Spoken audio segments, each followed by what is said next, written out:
A paz do Senhor, meus irmãos, sejam todos bem-vindos ao canal Palavra de Vida. Sou o evangelista Alceu Júnior e hoje nós vamos estudar as lições bíblicas da CPAD da classe dos jovens.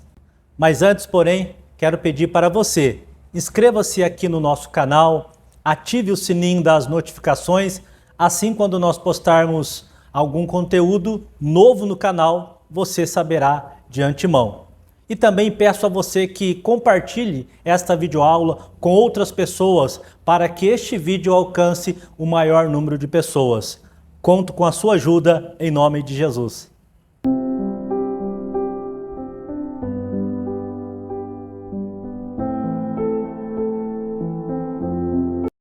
Meus irmãos, hoje nós estaremos estudando a lição de número 2 da revista da classe dos jovens. Neste trimestre, nós estamos estudando a respeito do fundamento dos apóstolos e dos profetas, a doutrina bíblica como base para uma caminhada cristã vitoriosa. Esse é o tema do trimestre. Vamos falar, durante todos os domingos, esses 13 domingos, estaremos falando sobre doutrina bíblica. E a lição de hoje é a lição de número 2, que traz o seguinte título: A doutrina de Moisés. Esse é o tema que nós vamos abordar hoje, A doutrina ou os ensinamentos de Moisés. Ensinamento este que ele recebeu diretamente de Deus, no Monte Sinai. Nós temos aqui configurado o que nós chamamos de Antiga Aliança. O texto principal está lá no livro do Êxodo, capítulo 24, versículo de número 12, que diz assim: Então disse o Senhor a Moisés: Sobe a mim, ao monte, e fica lá, e dar-te-ei tábuas de pedra, e a lei, e os mandamentos que tenho escrito para os ensinares. Então aqui, o próprio Deus dizendo a Moisés do caráter desse pacto, O Senhor daria para o povo de Israel leis, palavras e ensinamentos. E assim Deus o fez quando Moisés recebeu do próprio Deus no Monte Sinai. Exatamente isso o que diz o resumo aqui da lição, dizendo: Moisés recebeu a lei diretamente do Senhor, Que maravilha, Deus orientando o seu povo, Deus conduzindo o seu povo, tudo isso, fazendo parte do projeto maior, que é o projeto da salvação da humanidade, como nós sabemos, já arquitetado, já planejado antes da fundação do mundo, Deus abençoe a nossa aula de hoje. Os objetivos da lição, irmãos, a ser alcançados, que o comentarista traz, é o seguinte: primeiro, nós vamos compreender o significado da antiga aliança, Vamos ver a sua amplitude, o seu significado, o seu caráter, o seu propósito. Depois, nós estaremos vendo, explicando, o que são as doutrinas litúrgicas. Nós veremos aí no segundo tópico. Então temos esse objetivo de explicar o que são essas doutrinas litúrgicas. E por fim, como terceiro objetivo, mostrar o que são as doutrinas morais. Então são esses os nossos 3 objetivos que nós pretendemos alcançar, se Deus assim nos permitir. O texto bíblico que embasa esta lição está lá na carta de Paulo aos Gálatas, capítulo 3, versículo 23 ao versículo de número 26. Se você tiver a sua Bíblia, peço para você, abra a sua Bíblia aí, sua revista, vamos ler a palavra do Senhor, nosso Deus. Gálatas 3, versículo 23 ao 26, diz assim: Mas antes que a fé viesse, estávamos guardados debaixo da lei e encerrados para aquela fé que se havia de se manifestar. De maneira que a lei nos serviu de aio para nos conduzir a Cristo, para que pela fé fôssemos justificados. Mas depois que a fé veio, já não estamos debaixo do aio, porque todos sois filhos de Deus pela fé em Cristo Jesus. Esse texto de Paulo aos Gálatas, ele é de suma importância, irmãos, para nós entendermos e compreendermos o significado da antiga aliança, o propósito, né?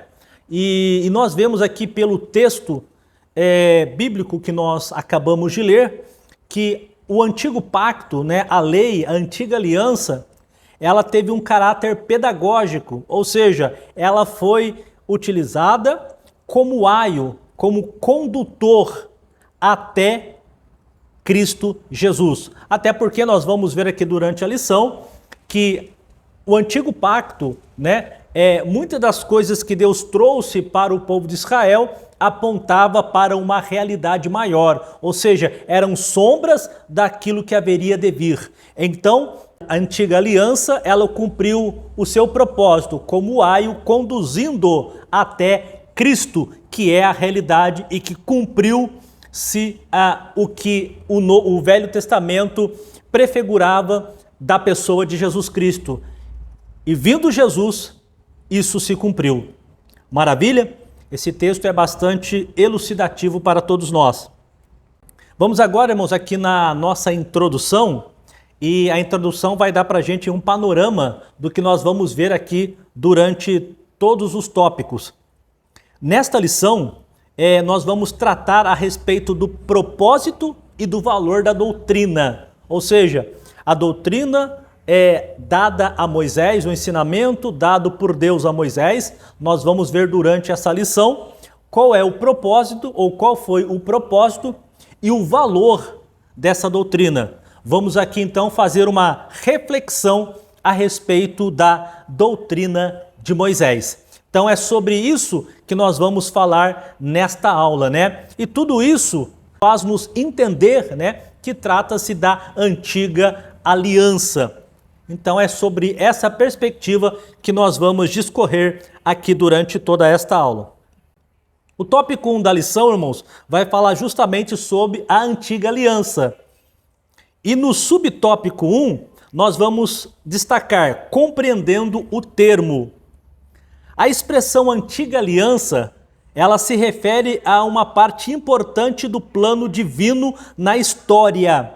Aqui é importante nós destacarmos que a revelação de Deus, olhando para a Bíblia Sagrada, ela é progressiva. Ou seja, Deus desejou e deseja se revelar à sua humanidade.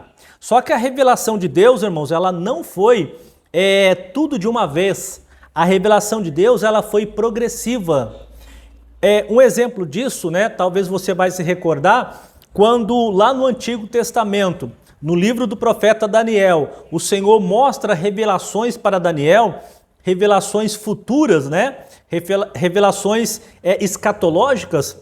No final do livro de Daniel, o Senhor vai falar para Daniel o seguinte: Daniel, fecha o livro desta profecia, porque muitas coisas ainda vão ser reveladas, mas serão para o futuro. Então Deus ali passa para Daniel revelações progressivas. Tanto é que só lá no livro do Apocalipse, lá com João, que o Senhor vai concluir a sua revelação. Então, olhando para esses dois parâmetros, Daniel e Apocalipse, nós temos aí consignado que a revelação de Deus, ela é de maneira progressiva. Então, pensando desta forma, né, olhando, né, desta forma, precisamos entender que o plano da salvação, o projeto da salvação arquitetado antes da fundação do mundo, também tem um caráter progressivo. Tá? E por que isso é importante de nós entendermos? Porque a antiga aliança, ela é parte importante deste projeto de salvação, desse plano divino. Então a revelação, sendo progressiva, ela começa com a antiga aliança com o povo de Israel. Mas é bom deixar aqui, irmãos, esclarecido de que o plano da salvação, ele é um só. Ou seja, tanto a antiga aliança quanto a nova aliança estão contidas dentro desse plano macro que é o plano da salvação. Então daí nós percebemos que a antiga aliança, ela é parte importante desse plano. Tranquilo até aqui? E falando em pacto, né, em aliança, Deus estabeleceu importantes pactos, né, eternas alianças descritas na palavra de Deus. Por exemplo, lá no livro do Gênesis, capítulo 9, Deus faz um pacto com Noé. E qual foi o pacto que Deus fez com Noé? Que nunca mais destruiria a terra com dilúvio novamente. Isso foi um pacto e é uma aliança eterna. Ou seja, Deus nunca mais destruirá a terra com dilúvio. Isso foi um pacto que Deus fez com Noé. E o sinal desse pacto foi justamente o arco-íris que nós vemos todas as vezes que chove, é o sinal que Deus deixou da sua aliança com Noé. Podemos destacar também, irmãos, a aliança que Deus fez com Abraão, né?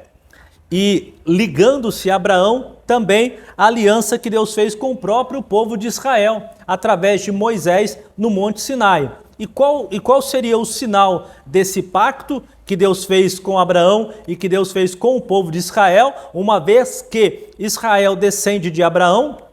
É justamente a circuncisão, né? Que é algo específico, um sinal entre o pacto de Deus com o povo de Israel. Então nós vemos aqui diversas alianças que Deus estabeleceu com a sua humanidade. E esta estabelecida no Monte Sinai, que Deus fez com o povo de Israel por intermédio de Moisés, o Senhor entrega então as tábuas da lei para Moisés, contidas ali os 10 mandamentos, da onde descende toda a lei que vai organizar e disciplinar a conduta moral, cerimonial e espiritual do povo de Israel. Maravilha? Então acho que com isso nós demos aqui uma organizada, né? E deu para nós entendermos esse conceito de antiga aliança. Maravilha? Pulando para o item 2 do tópico 1, nós vamos agora tratar das características e propósito da antiga aliança. Característica e propósito da antiga aliança. A primeira questão que nós temos que abordar aqui, irmãos, é a compreensão da antiga aliança. A compreensão da antiga aliança, ela depende de analisá-la à luz da nova aliança. Ou seja, a minha compreensão clara, objetiva da antiga aliança, ela vai depender da compreensão que eu tenho da nova aliança. E por que isso é importante? Porque a antiga aliança, ela apontava para Jesus Cristo. Muitas das coisas que nós vamos estudar aqui, principalmente no que diz respeito às leis litúrgicas, elas tinham um propósito. A Bíblia vai dizer lá pela boca do apóstolo Paulo que isto era sombra da realidade que haveria de vir. Ou seja, o Antigo Testamento apontava para Jesus Cristo. Então, quando nós olhamos para a nova aliança, né, estabelecida por Jesus Cristo, tendo como sinal desta aliança o sangue precioso de Jesus, nós conseguimos identificar o cumprimento em Jesus de tudo aquilo que prefigurava o Antigo Testamento, a antiga aliança. Então a nossa compreensão da antiga aliança, ela é através da nova aliança, porque Jesus Cristo é o cumprimento de tudo aquilo que foi profetizado, toda aquela cerimônia, aquele ritual, né, quando nós tínhamos lá o holocausto de animais, né?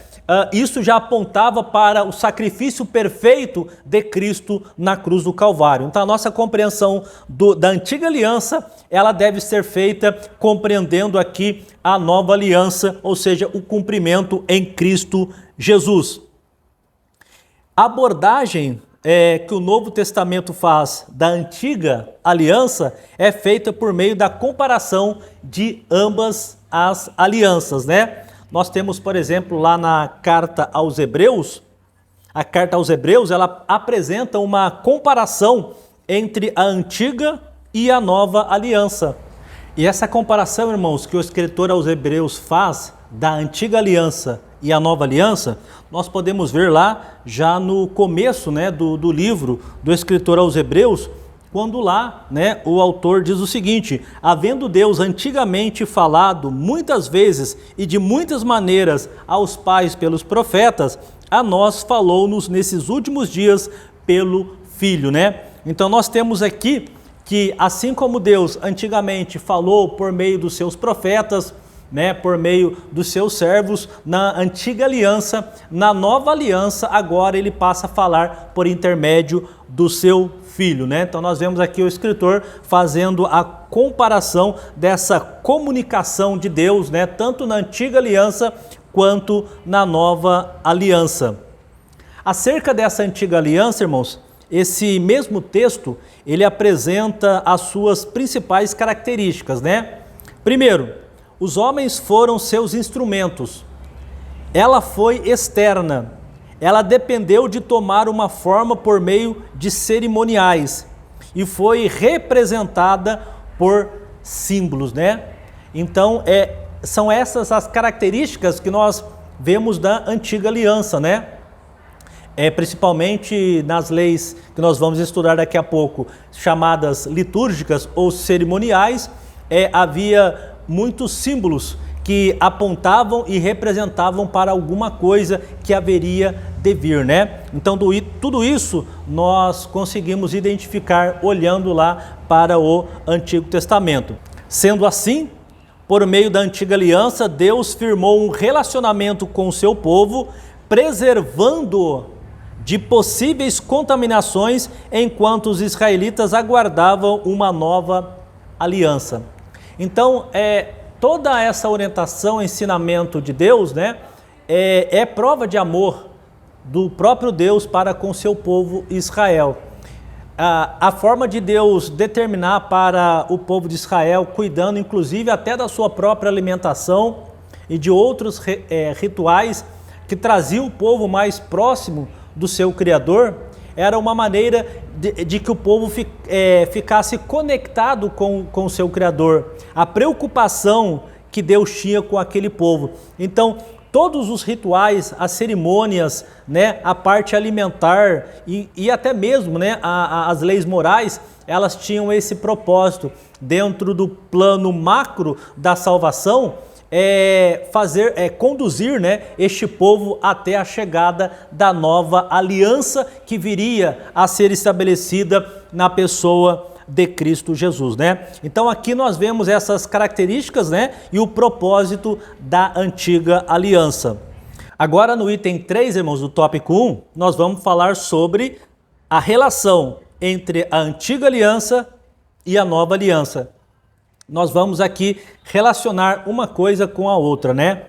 Então aqui nós já destacamos o seguinte: é possível identificar, por exemplo, a advertência para que haja dedicação em fazer o bem, em claro alinhamento com o ensinamento de Jesus.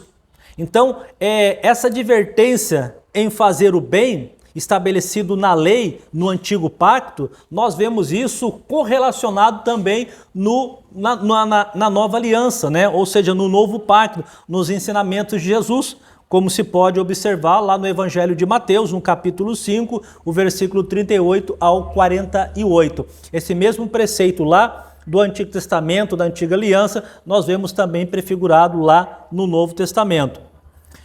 O escritor aos Hebreus, por exemplo, informa que a Antiga Aliança, ela serviu de sombra para a nova, e que esta é superior àquela, pois possui melhores promessas, né? Aquilo que nós falamos lá no começo, os preceitos do Antigo Testamento, né, o que o Antigo Testamento trouxe eram sombras das coisas futuras, né? O próprio texto aos Hebreus vai trazer para nós essa perspectiva. Era sombra, ou seja, não era ainda a realidade era Cristo Jesus. Quando era feito o sacrifício de um animal, por exemplo, aquele sacrifício para cobrir um determinado pecado que alguma pessoa oferecia, por exemplo, ele apontava para o sacrifício perfeito. Então, Isso era transitório, era sombra das coisas que haveriam de vir, seja o cumprimento na pessoa de Jesus. Então isso nós vemos lá, por exemplo, no livro aos Hebreus, que vai tratar muito bem dessas questões. Agora, nós precisamos entender, irmãos, que a nova aliança, ela não pressupõe, né, uma tranquilidade maior em detrimento ao antigo pacto. Ao contrário, nós vemos, por exemplo, no antigo pacto que o antigo pacto trazia lá nos seus preceitos, não adulterarás. Só que esse não adulterarás dizia respeito, ou pelo menos era a compreensão do povo na antiga aliança, o ato em si, né? Quando a pessoa era pega no ato de adultério. Agora, na nova aliança, Jesus ele estendeu essa compreensão, dizendo que não era apenas o ato de adultério, mas aquele que no seu coração desejar uma mulher que não é sua, ele já cometeria adultério no seu coração. Então veja que a nova aliança ela é muito mais rigorosa, em que pese, como o próprio texto de Hebreus vai trazer, que a nova aliança traz melhores promessas, mas ela também traz maiores responsabilidades, tá? Então fica aqui esse alerta para todos nós. As promessas que Deus fez na antiga aliança foram cumpridas perfeitamente em Jesus Cristo, que nós acabamos de dizer, conforme nós vemos lá em Hebreus capítulo 9, do versículo 11 ao 28. As que pertencem à nova aliança também se cumprirão, pois quem prometeu não muda, né? Ora, nós estamos falando que as promessas feitas lá no Antigo Testamento se cumpriram em Jesus. Ou seja, a promessa, né, vamos pegar lá desde Adão, né, de que da semente da mulher nasceria um que seria o Redentor, que esmagaria a cabeça da serpente. E de fato isso aconteceu, Jesus Cristo veio. O Antigo Testamento que trazia o cordeiro que seria morto, né, simbolizando ali Jesus Cristo que viria, né, para morrer por nós. Então essas promessas elas foram cumpridas na pessoa de Jesus. E as promessas feitas no Novo Testamento ou na Nova Aliança, elas também terão seu cumprimento. Por quê? Porque quem prometeu isso foi Jesus, e Jesus não muda. Amém? Assim nós encerramos aqui, meus irmãos, o tópico 1, que fala sobre a antiga aliança. Agora nós vamos para o tópico 2 da lição, e aqui nós vamos tratar sobre doutrinas litúrgicas, né? Doutrinas litúrgicas. E o primeiro item é, o que eram essas doutrinas litúrgicas, né? Bom, as doutrinas litúrgicas também são identificadas como leis cerimoniais, né? Ou seja, nós temos aqui os preceitos das cerimônias, né? Em todos os seus aspectos. Aqui o comentarista coloca tudo dentro do mesmo bojo, né? As leis cerimoniais, ou seja, tudo aquilo que não é lei moral, lembrando que lei moral, elas são eternas, as leis cerimoniais, elas cumprem um propósito, ou seja, elas são transitórias e temporárias. Então isso é importante nós termos em mente. Essas leis, elas regulamentaram o sistema de ritos, ordenanças e cerimônias, inclusive a oferta de animais em sacrifício a Deus. Então, por exemplo, a parte de sacrifício de animais, que era levada para o holocausto, por exemplo, fazia parte, né, do processo das cerimônias, a parte litúrgica da lei. E por que eu disse que isso era transitório? Porque essa parte cerimonial, ela apontava para algo perfeito, né? Ou seja, isso é o que o Novo Testamento vai dizer que é sombra daquilo que haveria de vir. Então, o animal ali prefigurado na cerimônia, né, para remissão de pecados ali no Antigo Testamento, ele apontava para o sacrifício perfeito de Cristo na cruz do Calvário, por exemplo, né? Além do sacrifício de animais, as leis cerimoniais, elas consistiram em holocaustos e observância de festas religiosas, né? Então veja que o bojo da parte litúrgica, né, ela vinha muito mais além do que a oferta de animais, né? havia também a questão de holocaustos e as observâncias das festas. Mas tudo isso, irmãos, até mesmo a observância das festas, ela diz respeito ao cumprimento futuro que viria ser feito por Cristo, né? Todas as festas que nós vemos lá no Antigo Testamento, as festas judaicas, elas têm seu cumprimento em Cristo Jesus. Não é objeto aqui desta aula, mas podemos dizer que algumas dessas festas, elas já tiveram o seu cumprimento e outras ainda terão num futuro escatológico, né? Portanto, por meio dos ritos e das ordenanças e das cerimônias que juntos formam a parte litúrgica, né? Tanto as ordenanças quanto as cerimônias, tudo isso formam esta doutrina litúrgica. Deus revelou o seu caráter santo e exigiu o mesmo do seu povo, né? Essa perspectiva, ela é bastante interessante, porque quando o povo vai ofertar para Deus um animal em sacrifício, né? Vai apresentar para Deus o seu sacrifício, vai lá e levava para o sacerdote aquele animal para sacrificar. Não poderia ser qualquer animal, não poderia ser, por exemplo, o que estava sobrando. Tinha todo lá um rito para ser entregue, né? Animal sem defeito, sem mácula, tinha que ser um macho, tinha que ser um animal novo.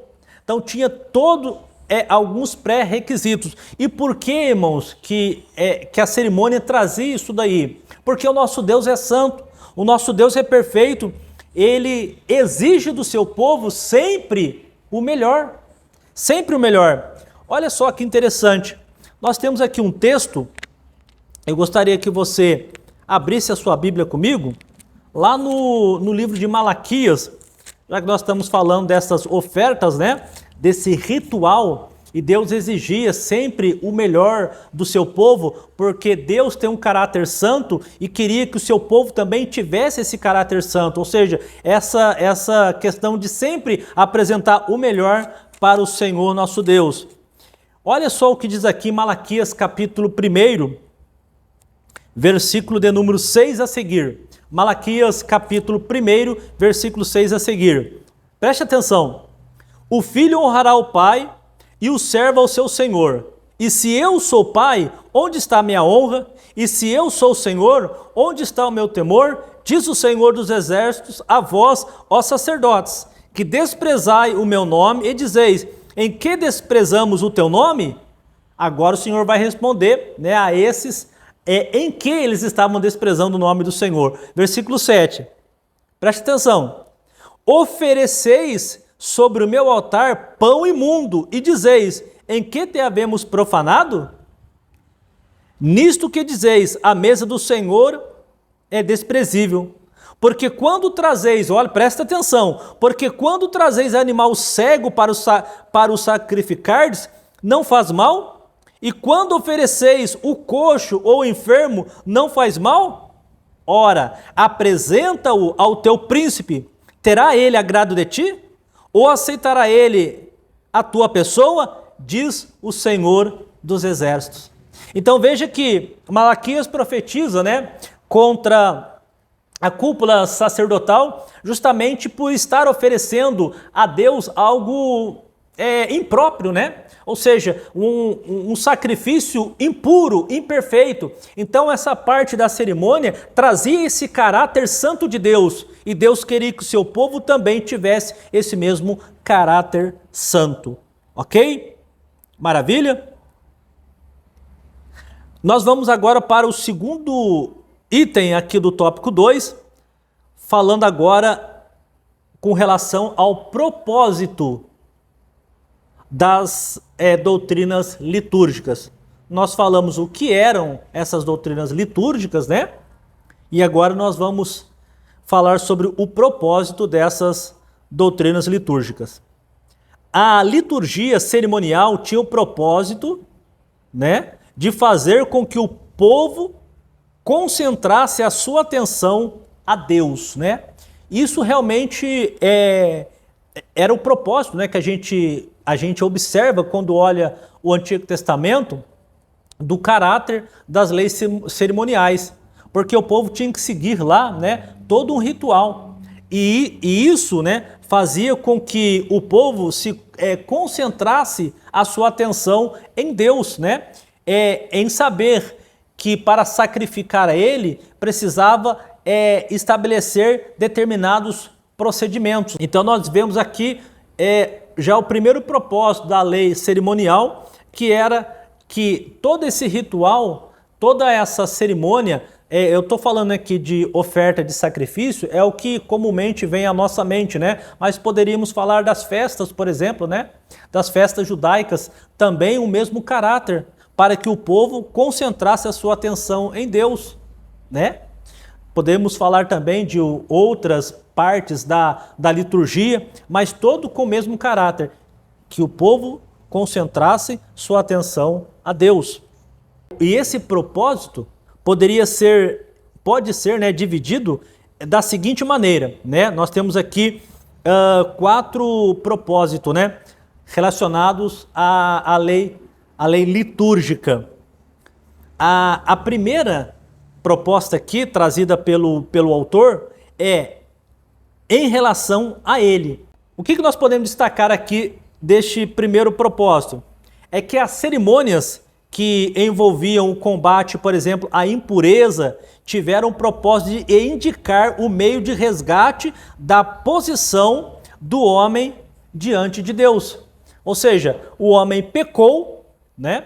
O homem pecou e agora somente através do oferecimento de um animal, que tinha toda uma cerimônia para ser aceito, não podia ser de qualquer maneira, que poderia aquele pecado ser encoberto. E aqueles que não tinham essa condição, uma vez por ano o sacerdote ia lá, oferecia pelo pecado de todo o povo. Já aqui no segundo propósito, né, nós temos o propósito denominado diante da história, né? Historicamente, as festas e os festivais cumpriram o desígnio de lembrar o povo sobre as grandes obras realizadas por Deus ao longo da sua trajetória. Então, esse segundo propósito das leis litúrgicas, ela diz respeito à história, né?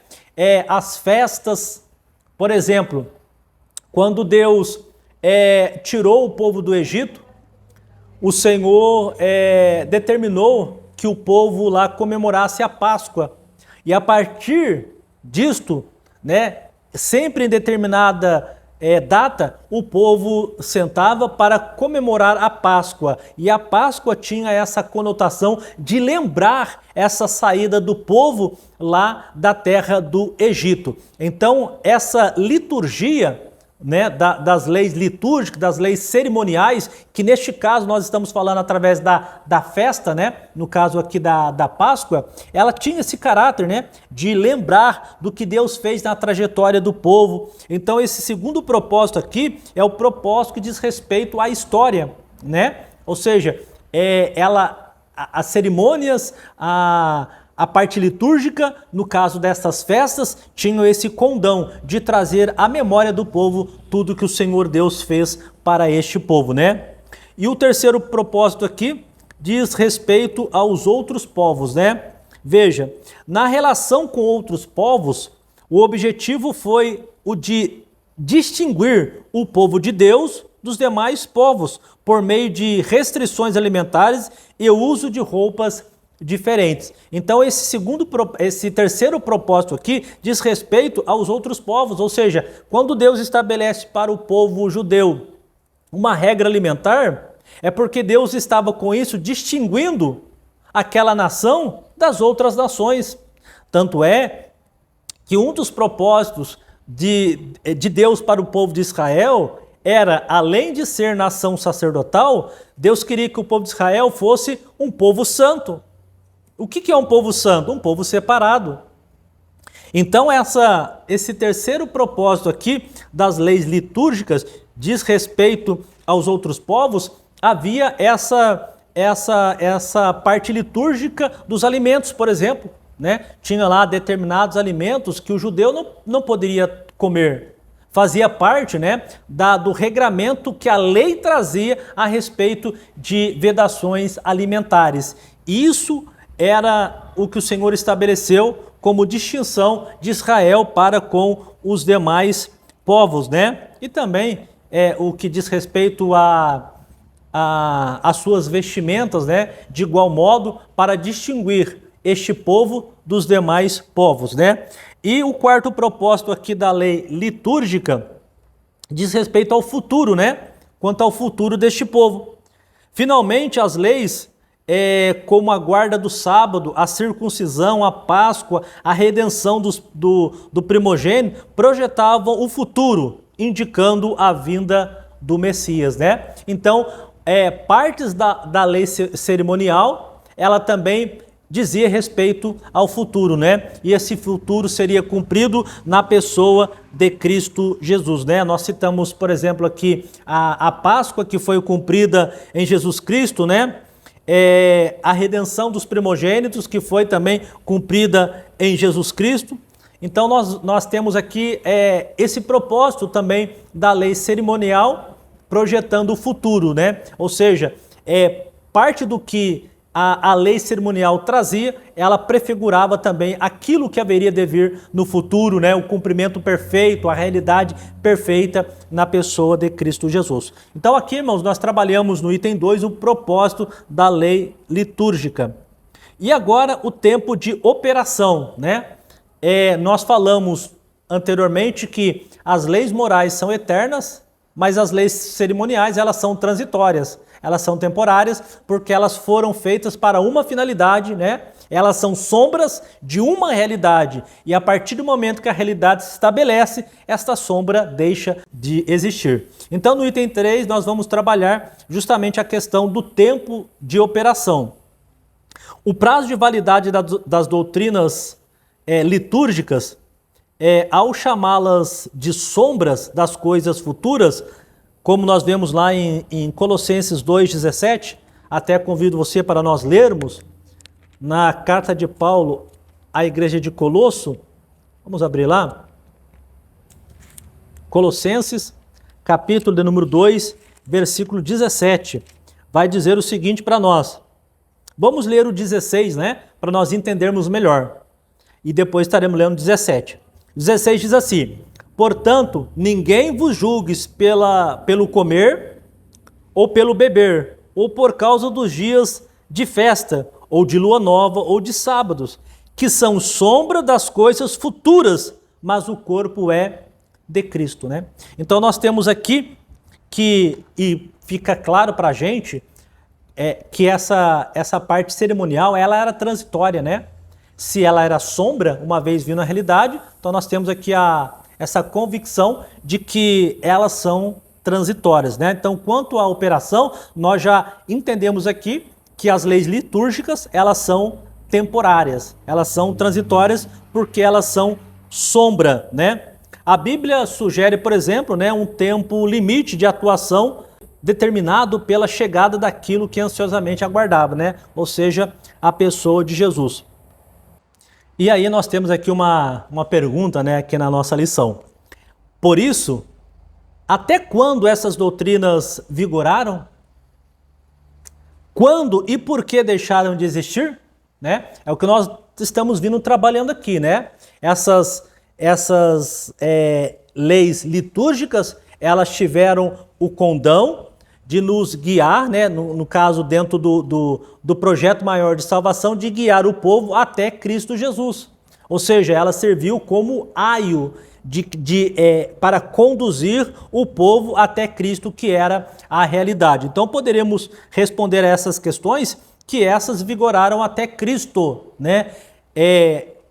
E elas deixaram de existir porque a realidade já foi estabelecida em Cristo Jesus pelo seu sacrifício perfeito, né? E a gente pode até pensar, irmãos, no seguinte: uma vez Cristo se entregando por nós, ele já fez o sacrifício perfeito. Ou seja, não há mais a necessidade do sacrifício de animal, porque o sacrifício de Cristo, ele é eterno, ele é perfeito, né?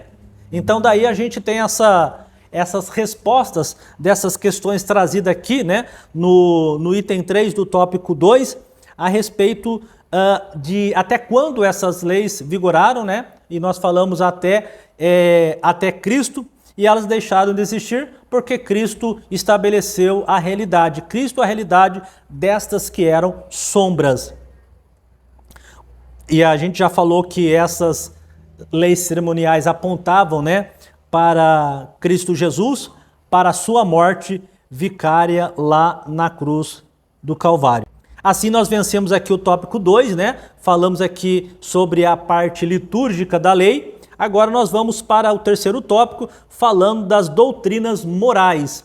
Se as litúrgicas eram temporárias, né, e foram até Cristo, as morais, elas são eternas, né? Vamos lá. Primeiro ponto, uma análise introdutória, né? Vamos aqui introduzir esse conceito de doutrinas morais. As doutrinas morais são parte da aliança de Deus com o seu povo, né? É o que a gente acabou de dizer. Dentro do que Deus entregou para Moisés, né? Os 10 mandamentos, daí descende toda a lei e são separadas em doutrinas litúrgicas e doutrinas morais. Então essas doutrinas morais fazem parte da lei, né? Dos ensinamentos de Deus para Israel por intermédio de Moisés. Porém, nós precisamos entender, irmãos, que por mais que elas sejam eternas, as leis morais em si, elas não possuem propósito de salvação. Elas não têm o propósito de salvar, tá? Até porque o Novo Testamento, a Nova Aliança, ela vai deixar isso bastante claro, que a salvação, ela é na pessoa de Cristo Jesus, ok? É óbvio, é claro, é evidente que quem é salvo em Cristo Jesus, ele vive os preceitos da lei moral. Porque a lei moral estabelecida lá no Antigo Pacto, elas perfazem também aqui na Nova Aliança, no Novo Testamento. Perfeito? Mas ela não tem caráter de salvar. A salvação é apenas pela obra expiatória de Cristo Jesus na cruz do Calvário, tá? Somente pela fé em Jesus pode ser alcançada. Maravilha?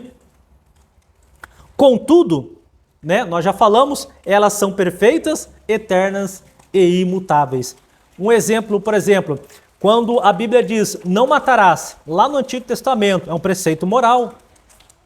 E no Novo Testamento também, Jesus Cristo falou diversas vezes sobre essa questão, né? Então nós vemos que esses preceitos estabelecidos no Antigo Pacto, ele também existe no Novo Pacto, na Nova Aliança, né? Por isso nós dizemos que essas leis morais, elas são eternas, beleza? E também imutáveis. Essas doutrinas têm relação direta com os 10 mandamentos. Eu até citei um aqui, né? Não matarás, por exemplo. E juntos ela regula o quê? O exercício da justiça, o respeito mútuo entre pessoas, né? Não matarás, não adulterarás, não dirás falso testemunho contra alguém. E Jesus resumiu toda a lei dizendo o seguinte: amarás o teu Deus sobre todas as coisas e o teu próximo como a ti mesmo, né? Então podemos dizer que estas palavras são santas, boa, agradável e perfeita. Maravilha? E agora nós vamos para o segundo item do tópico 3, irmãos, que é com relação ao propósito. Qual o propósito da lei moral, né? Bom, o principal propósito das doutrinas morais é advertir o povo de Deus a não pecar, né? Conforme lá Êxodo 20:20. Então o propósito da lei moral é justamente colocar para o povo este regramento para não pecar. Nós demos exemplo, vamos repetir mais uma vez. Não adulterarás, não matarás. Então são preceitos morais que visa, né, que tinha como finalidade estabelecer esse princípio, né, no coração, na mente de todo o povo, para que não houvesse o pecado, né? Enquanto as doutrinas cerimoniais apontavam para Cristo, nós falamos isso no tópico anterior, as morais, elas lembram o ser humano sobre a condição de pecador e convidam-o a buscar a solução em Deus, né? Então a lei moral, diferentemente da cerimonial, ela mostra para o ser humano essa necessidade de buscar a Deus para a solução de um problema tão grande, né? Que é o pecado dentro de si. Então a lei moral, ela tem esse condão de trazer para o ser humano essa consciência de que é pecador e que precisa deste Deus Todo-Poderoso. As doutrinas morais, elas visam também guiar o crente ao reconhecimento da vontade de Deus e viver em santidade, né? Nós falamos que os preceitos morais da lei estão estabelecidos também na nova aliança, e assim como na antiga aliança, na nova aliança, as leis morais, elas também trazem para nós esta visão, né, de guiar o crente ao conhecimento da vontade de Deus. O que o Senhor estabeleceu lá para nós na nova aliança. Amarás o Senhor teu Deus de todo o teu coração, de todo o teu entendimento e de toda a tua alma, e o teu próximo como a ti mesmo. Esse resumo de amar o próximo como a nós mesmos nos faz a ter essa percepção de que não podemos matar, não podemos roubar. Todos os preceitos lá dos 10 mandamentos, da lei moral do Antigo Testamento, são também preceitos da nova aliança, e traz para a gente essa perspectiva, esse conhecimento da vontade de Deus para nós, crentes da nova aliança, de nos mantermos fiéis a Deus para não cometermos esses pecados, tá bom? Esse é o propósito da lei moral. Maravilha? Assim, irmãos, nós encerramos aqui o tópico 3. Agora partimos para a nossa conclusão. Conclusão desta aula, ela vai dizer o seguinte: reafirmamos o lugar da Bíblia como fonte genuína da doutrina cristã. Vimos que ela é inspirada, palavra de Deus. Deus é a sua fonte, o que faz dela o livro dos livros, pois é instrumento infalível e inerrante de comunicação das mensagens de Deus aos seres humanos, né? Então esse é o propósito das doutrinas bíblicas, né? Transmitir para o homem a vontade de Deus.